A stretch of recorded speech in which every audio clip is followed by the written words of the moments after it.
Hi, this is Nancy Mansell coming to you from C&M Behind the Glass.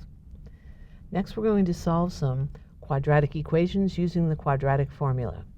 Remember this one? X equals negative b plus or minus the square root of b squared minus 4ac all over 2a. Try a couple of these. So the first step is plug and chug.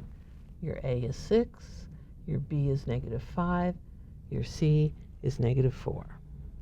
Okay, x equals negative b.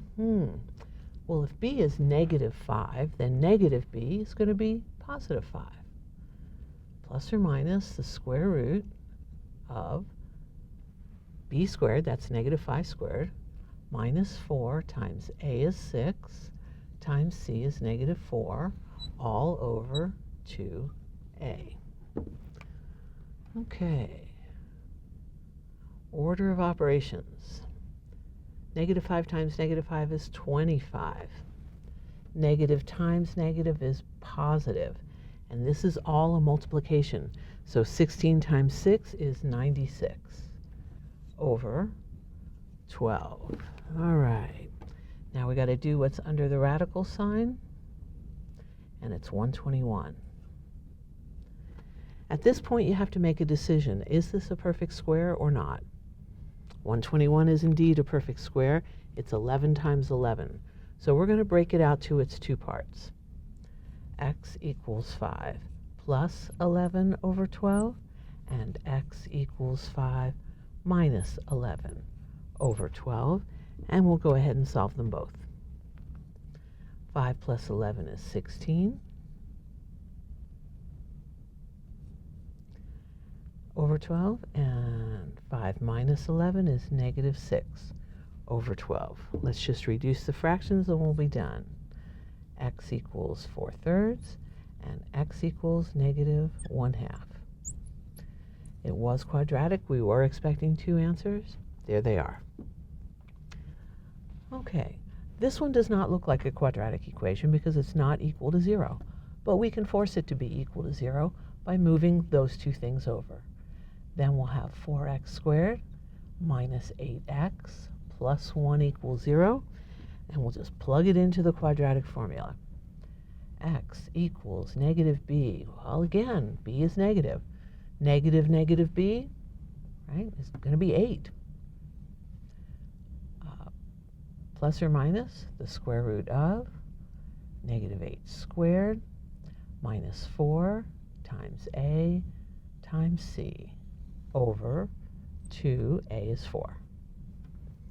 All right, let's see what we got here. X equals 8 plus or minus 64 minus 16 over 8. Notice how my fraction bar goes all the way across. The most common error I see students make with these is to only bring the fraction bar to here, but that fraction bar has to go all the way. Okay, x equals 8 plus or minus, it's going to be 48, yes, over 8. All right, so what do we got here? 48 has a perfect square factor, which is 16. X equals 8 plus or minus the square root of 16 times the square root of 3 over 8. And the square root of 16 is 4. So let's just clean this up a little bit. X equals 8 plus or minus 4 times the square root of 3 over 8. Now remember, if this, and this all have something in common, you can factor it out. They all have a 2 in them, right? 2 goes into 8 4 times, goes into 4 twice, goes into 8 4 times.